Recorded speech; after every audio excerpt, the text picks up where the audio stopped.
अंबिकापुर रविवार को देश के हवाई नक्शे में शामिल हो गया। यहां के मां महामाया एयरपोर्ट दरिमा का प्रधानमंत्री नरेंद्र मोदी ने वर्चुअली लोकार्पण किया। सरगुजा वासियों की लंबे समय से मांग थी कि सरगुजा भी एयर कनेक्टिविटी से जुड़े और यह मांग अब पूरी हो चुकी है। अंबिकापुर एयरपोर्ट से कहां की हवाई यात्रा शुरू की जाएगी, इसकी जानकारी नहीं दी गई है। इस कारण से लोगों में असमंजस की स्थिति बनी हुई है। महामाया एयरपोर्ट से जुड़ी तमाम जानकारी देखिए इस रिपोर्ट में।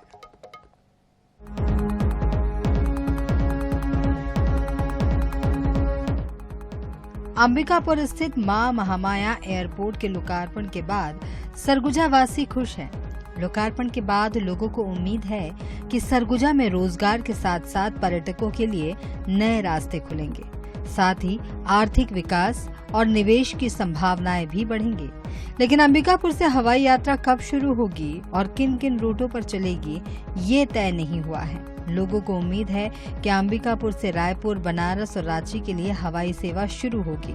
लोगों की मांग है कि अंबिकापुर एयरपोर्ट से 72 सीटर विमान उड़े।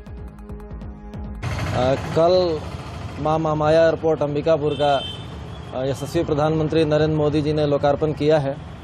एयरपोर्ट के लोकार्पण के बाद स्वाभाविक रूप से सरगुजा की जनता की अपेक्षा है कि विमान सेवा यहां से प्रारंभ हो और जनाकांक्षा रायपुर और वाराणसी से अंबिकापुर को सीधे कनेक्टिविटी से नियमित विमान से जोड़ने की है कि रायपुर से अंबिकापुर और बनारस 72 सीटर प्लेन चलाया जाए।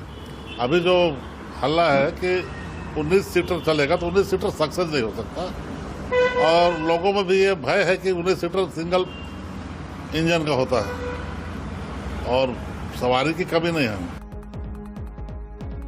अंबिकापुर के मां महामाया एयरपोर्ट हमेशा से ही सुर्खियों में रहा है। कई बार इस एयरपोर्ट को लेकर राजनीति भी हुई है और राजनीतिक दल एयरपोर्ट को अपनी उपलब्धि बताने से भी नहीं चूके।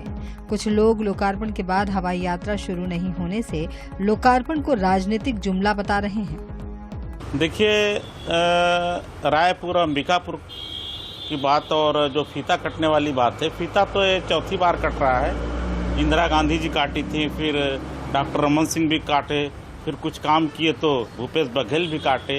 ये चौथी बार है कटना, ये अच्छी बात है। लेकिन क्या है, ये फ्लाइट बहुत जल्दी चालू करनी चाहिए। फीता काटने से काम नहीं होगा। त्योहार मनाते हैं, त्योहार जैसा है, त्योहार मना लिए और इससे कोई फायदा किसी को मिलने वाला एक तो नहीं है। ये बताइए, यहाँ सड़कों की ये स्थिति है कि आदमी पैदल चलना मुश्किल हुआ है। फ्लाइट का सपना आप दिखा रहे हो तो होना जाना कुछ नहीं। वो भी अगर चलता तो भी हम समझते, चलेगा नहीं।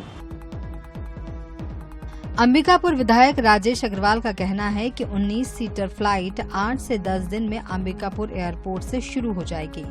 वहीं अगले माह 72 सीटर विमान शुरू हो जाएगा। उन्होंने बताया कि प्रधानमंत्री और उड्डयन मंत्री को पत्र लिखकर अंबिकापुर से दिल्ली, बनारस, रायपुर, नागपुर और रांची के लिए हवाई सेवा शुरू करने की मांग की गई है। बहुत जल्दी चालू हो जाएगा। 19 सीटर जो फ्लाइंग विंग का है वो तो मेरे को लग रहा है कि हफ्ता 10 दिन में चालू हो जाएगा। अगले महीने तक 72 सीटर हमारा चालू हो जाएगा, जिसमें मैं स्वयं प्रधानमंत्री जी और नागरिक उड्डयन मंत्री जी को पत्र भेजा हूँ। छत्तीसगढ़ के रायपुर, बिलासपुर और जगदलपुर के बाद अंबिकापुर चौथा एयरपोर्ट है। इस नए एयरपोर्ट से सरगुजा क्षेत्र में विकास के नए आयाम खुलेंगे। एयरपोर्ट की शुरुआत से स्थानीय नागरिकों और उद्योगपतियों को बेहतर हवाई कनेक्टिविटी मिलेगी, जो इस क्षेत्र के आर्थिक विकास में महत्वपूर्ण भूमिका निभाएगी। अब सरगुजा के लोगों को इंतजार है कि लोकार्पण के बाद अंबिकापुर एयरपोर्ट से हवाई यात्रा कब शुरू होगी और इस हवाई यात्रा का लोग कब तक लुत्फ उठा पाएंगे।